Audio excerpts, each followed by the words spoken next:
안녕하세요. 춘천 한마음교회 조선영입니다. 저는 오랫동안 열심히 신앙생활을 했습니다. 하지만 내 힘과 노력으로 열심히 하다 보니 점점 지쳐갔어요. 그러다 부활로 예수님이 나의 주, 나의 하나님이심을 확증하고 그 앞에 있는 즐거움을 소망하며 기쁘게 신앙생활하게 된 간증을 나누려고 합니다. 저는 어려서부터 아빠 발자국 소리만 들어도 마음을 졸이는 불안함으로 살았어요. 아빠는 매일 술을 드시고 오셔서 엄마를 때리고 동생과 저를 괴롭히셨어요. 5살 때쯤 부모님의 이혼으로 인해 저는 할머니 집에 맡겨졌는데요. 부모님께 버림받았다는 생각을 떨칠 수가 없었습니다. 1년 후 부모님은 재결합을 하셨지만 두 분 사이는 여전하셨고 언제 또 버려질지 모른다는 불안감에 늘 우울했어요. 항상 부모님의 눈치를 살피다 보니 감정 기복이 심해졌고 모든 인간관계가 자신이 없어졌습니다. 중학교 때였어요. 엄마는 아빠의 계속된 술주정과 폭력으로부터 우리를 보호하려고 아빠와 헤어져 서울로 오셨고 돈을 벌기 위해 우리 자매를 외갓집에 맡기셨어요. 저는 낯선 환경에 적응하기도 힘들고 또 전학생이다 보니 친구도 없어서 더 힘이 들더라고요. 정월대 보름날이었어요. 할머니, 보름달이 떴어요. 가서 소원 빌고 올게요. 하고는 동생 손을 꼭 잡고 달이 잘 보이는 곳을 찾아갔어요. 엄마랑 함께 살게 해주세요. 엄마랑 행복하게 살고 싶어요. 달을 보며 소원을 비는 저를 외할머니는 안쓰럽게 바라보셨지만 제 동생은 달 구경에 마냥 신이 났습니다. 저는 이 모든 상황이 그저 슬프기만 했습니다. 슬프고 우울하게 살던 제게 친구가 부흥회가 있으니 와보라고 하는 거예요. 교회에서 만난 사람들이 반갑게 맞아주고 관심을 가져주더라고요. 사람들에게 처음 받아본 세심한 관심의 마음이 열리면서 교회의 모든 것을 쏟아붓게 되었습니다. 교회를 제 집처럼 드나들며 성경 공부는 물론 주일학교, 성가대, 청년부 활동을 했고 때로는 교회에서 잠도 자가며 열심히 신앙생활을 했어요. 이런 저를 보며 성도들은 칭찬을 아끼지 않으셨고 저는 믿음이 좋은 자매로 소문이 났어요. 그러다 목사님의 주선으로 지금의 남편을 만나 결혼까지 하게 되었습니다. 그때 청년회장이었던 남편은 우리 아빠와는 달리 술, 담배도 안 하고 열심히 신앙생활하는 모범 청년이었어요. 무엇보다 아빠 사랑을 모르고 자란 저를 넘치는 사랑으로 아껴주었습니다. 결혼 후 우리 부부는 교회 근처로 이사를 해서 모든 삶을 교회 중심으로 살았는데요. 매일 교회에서 시간을 보내며 수련회나 봉사, 헌신 등 모든 것에 올인했고 열심히 했어요. 그런데 아무리 시간과 열정을 쏟아부어도 뜨거움은 오래가지 못하더라고요. 하나님이 살아계신 것은 확실한데 예수님은 나와 어떤 상관이 있는지 모르겠고 믿음의 열매가 없으니 답답하기만 했어요. 내 감정 하나도 추스리지 못하기 일쑤였고 변하지도 않고 은혜를 받아도 잠시뿐이고 열심을 내면 낼수록 갈급함만 더해져 갔습니다. 그 무렵 정선에 가족여행을 가게 되었어요. 춘천 한마음교회 다니던 후배가 길 안내를 해주었는데요. 후배는 여행하는 내내 부활을 얘기하는 거예요. 이제 자신의 삶은 예수님을 위해 사는 것이라고 했습니다. 그래서 예수님의 몸인 교회 공동체를 위해 살고 있다고 확신 있게 말하더라고요. 내가 알고 있는 후배 모습이 아니었어요. 이렇게 확신 있는 아이가 아니었거든요. 후배의 변화된 모습에 놀랄 수밖에 없었어요. 나는 오랫동안 신앙생활을 했어도 삶이 변하지 않는데 뭐가 다른 걸까? 그때 당시 우리나라 여자 축구팀이 월드컵에서 3위를 하면서 한창 뜨고 있을 때였는데요. 춘천 한마음교회를 다니는 선수들이 있다는 거예요. 어떤 교회길래? 하는 궁금증이 생겼고 뭔가 좀 달라 보이더라고요. 후배는 성령의 권능으로 부활을 증거하라고 쓰여있는 한마음 소책자를 주며 읽어보라고 했어요. 속으로 무슨 책을 이렇게 촌스럽게 만들었냐? 색깔 좀 봐. 내키진 않았지만 웃으며 알았다고 했어요. 몇 년 만에 만난 후배의 변하던 모습이 제게는 충격이었거든요. 그 후 후배가 다니는 교회에서 수련회가 있다고 했고 남편과 함께 하루를 참석하게 되었는데요. 한마음 성도들은 기쁨이 넘쳐 보였고 뜨겁게 찬양하는 모습이 은혜가 되더라고요. 정말 하나님 앞에서 드려지는 경배였습니다. 그런데 저는 말씀에 집중이 되지 않는 거예요. 하나님, 남편이랑 여기까지 왔는데 그냥 돌아갈 수는 없잖아요. 말씀을 듣게 해주세요. 간절히 기도했고 어느 순간부터 말씀이 들리기 시작했어요. 목사님께서 여러분, 예수를 믿는다고 하는데 예수님이 주인이 아니면 구원이 없는 걸 믿습니까? 하시는 거예요. 제 귀에 예수님이 주인이라는 단어가 선명하게 들려왔어요. 예수님이 주인이 아니면 구원이 없다고? 구원은 받아놓고 주인은 되어가는 거 아니었나? 머릿속이 헝클어지며 마음은 복잡해졌어요. 그 후 집에 돌아와 예전에 후배가 주었던 소책자와 김성로 목사님의 신앙 칼럼을 보았어요. 칼럼의 첫 내용은 사도행전을 건너뛴 시대였습니다. 왜 사람이 변하지 않는지, 왜 초대교회와 같은 생명력 있는 역사가 일어나지 않는지, 그 이유가 복음에 있다고 하셨어요. 저는 사도행전의 포인트는 성령의 역사인 줄 알았거든요. 그런데 초대교회를 세운 복음은 예수 그리스도의 부활이라고 하는 거예요. 저는 고민하며 엎드릴 수밖에 없었습니다. 계속해서 칼럼을 보던 중 로마서 14장, 이를 위하여 그리스도께서 죽었다가 다시 살으셨으니 곧 죽은 자와 산 자의 주가 되려 하심이니라 말씀이 선명히 들어왔어요. 예수님이 주인 되시려고 부활하신 거구나. 부활로 예수님을 주인으로 믿는 거구나. 저는 예수님을 주인으로 믿고 오직 예수님을 위해 살아야겠다고 다짐했어요. 그래서 말씀 보고 기도하는 것도 신앙생활도 더 열심을 내기 시작했습니다. 그런데 기대했던 것과는 달리 여전히 제 삶은 말씀 따로 삶 따로이고 변화되지 않으니 더 답답하더라고요. 예수님을 주인으로 믿기 전과 달라진 게 없으니 나중엔 주인이라는 말이 점점 부담스러워졌어요. 예수님을 주인이라고 고백은 했는데 그 고백대로 살지 못하는 것 같았거든요. 몇 년간 나름대로 몸부림을 치며 해결해 보려고도 했었고 하나님께 울부짖어도 봤지만 점점 더 깊은 수렁으로 빠져들어갔어요. 죽을 것만 같았고 나중에는 내가 신앙생활을 계속해야 되는 걸까 하는 의문까지 들게 되었어요. 고민에 고민을 거듭하다가 도저히 안 되겠다는 생각으로 춘천으로 가는 날이었어요. 그날은 안개가 뿌옇게 끼어 있었는데요. 마치 제 신앙이 안개 속을 걷고 있다는 생각이 들었어요. 한마음교회 와서도 선포되는 말씀들이 머릿속에 쌓여는 가는데 마음은 여전히 답답했어요.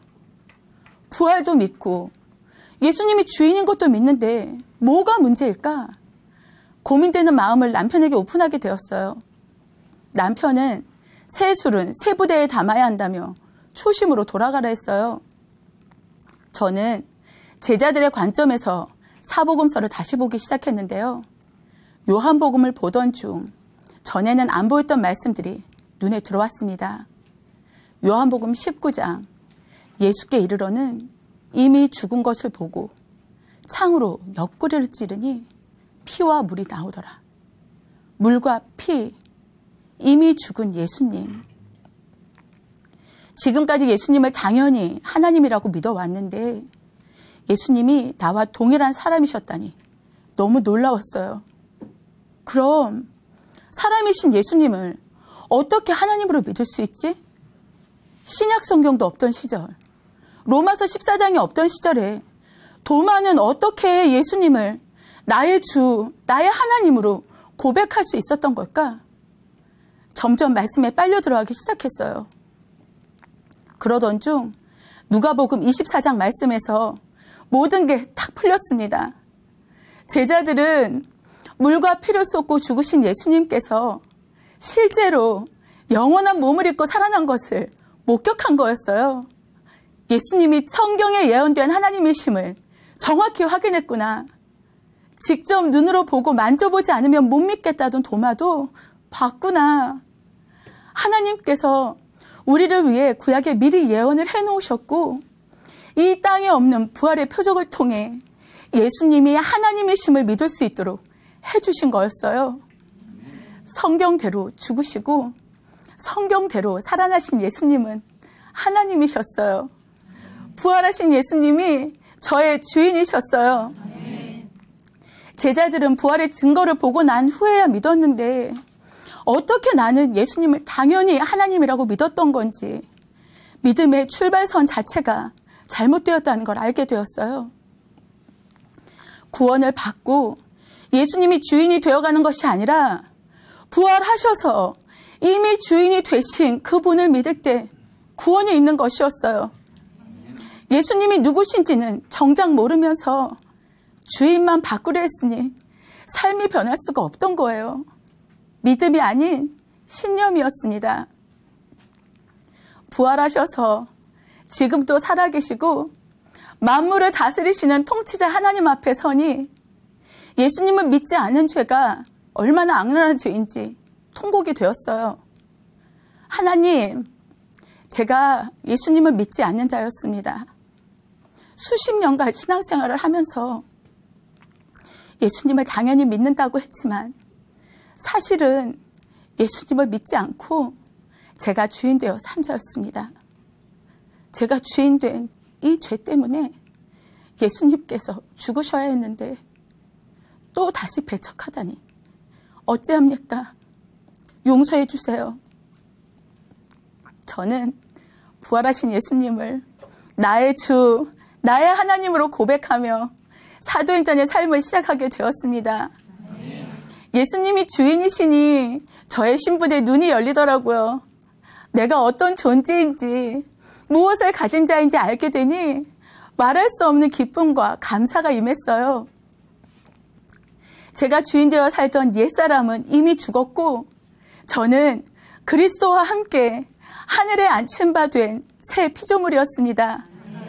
하늘에 속한 저에게 요한복음 20장 아버지께서 나를 보내신 것 같이 나도 너희를 보내노라 하신 말씀은 실제였어요.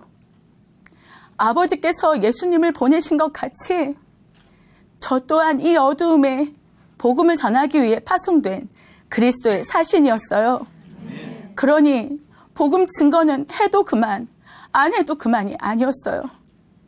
내가 복음을 전할지라도 자랑할 것이 없음은 내가 부득불할 일임이라.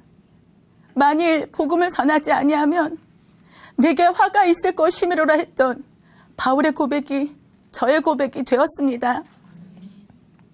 전 교회 행사 때만 전도했지 주위 사람들에게는 입술을 닫고 살았는데요.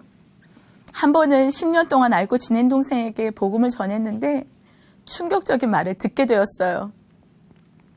그동안 언니가 그렇게 열심히 신앙생활을 하면서도 한 번도 교회 가자거나 예수 믿으란 얘기 안 하는 게 나는 참 신기했어요. 그런데 언니가 지금은 너무 많이 변했어요 하는 거예요.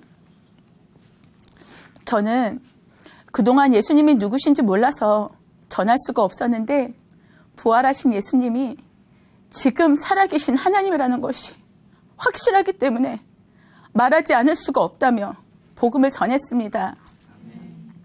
얼마 전 친구가 병원에 입원하면서 저에게 일일 보호자를 부탁하는 거예요. 이때가 기회다 싶었죠. 친구에게 부활하신 예수님을 전했어요. 예수님이 부활하셔서 살아계신다고, 예수님을 믿지 않는 죄를 회개해야 한다고 말해주었어요. 예수님께서는 수고하고 무거운 짐진 자들이 다 와서 쉬기 원하신다고 전했더니 진지하게 듣더라고요. 예수님의 예자도 꺼내지 않던 제가 하도 부활하니까 이 친구는 다른 친구에게 제가 달라졌다고 했나 봐요. 선영이가 뭐라고 했는데 물었고 저는 덕분에 두 친구에게 다시 복음을 전할 수 있었습니다. 하나님께서 이렇게도 일하시더라고요.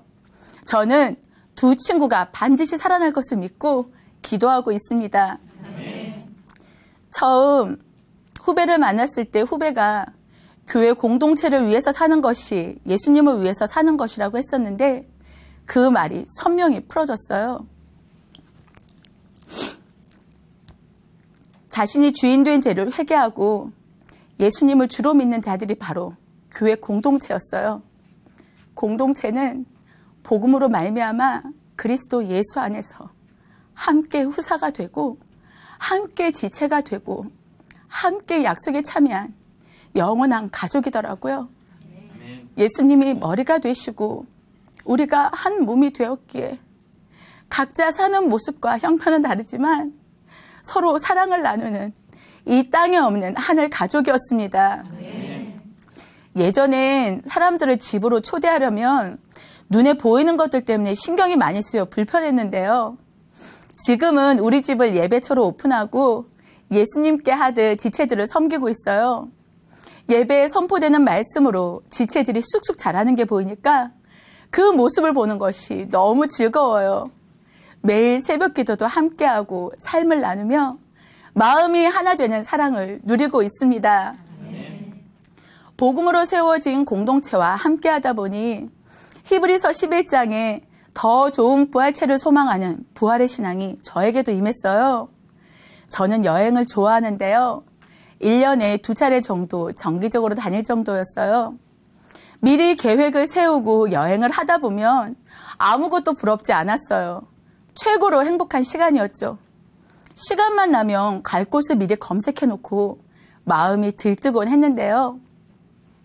이제는 영원한 천국에서 영광스러운 부활체를 입고 여행할 생각을 하곤 해요. 이 시간은 이 땅의 즐거움과는 비교할 수 없는 것 같아요. 하루는 설거지를 하다 말고 천국을 소망하니 마음이 너무 설레는 거예요.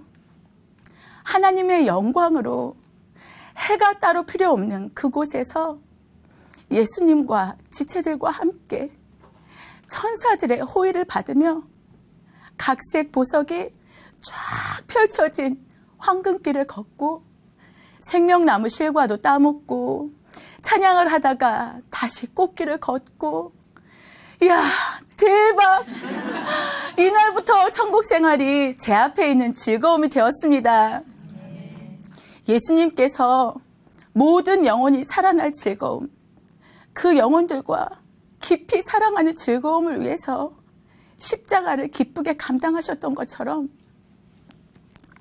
모세가 상 주심을 바라보고 고난받고 능욕받기를 애굽의 모든 보화보다 더 큰 재물로 여겼던 것처럼 저도 그 앞에 있는 즐거움, 사랑하는 주님과 지체들과 천국에서 영원히 함께할 것을 소망하며 하루하루 기쁨으로 사명에 올인하고 있습니다. 저는 예수님의 존재조차 명확하지 않은 채 열심히 헌신하고 봉사하며 뿌연 안개 속을 헤매듯 신앙생활을 했는데요. 이제는 흔들릴 수 없는 확실한 증거, 부활을 통해 예수님이 나의 주인이심을 분명히 고백할 수 있게 되었어요. 하늘에서의 영원한 삶을 소망하며 부활하신 예수님을 자랑하는 사명을 잘 감당하겠습니다. 예수는 나의 주, 감사합니다.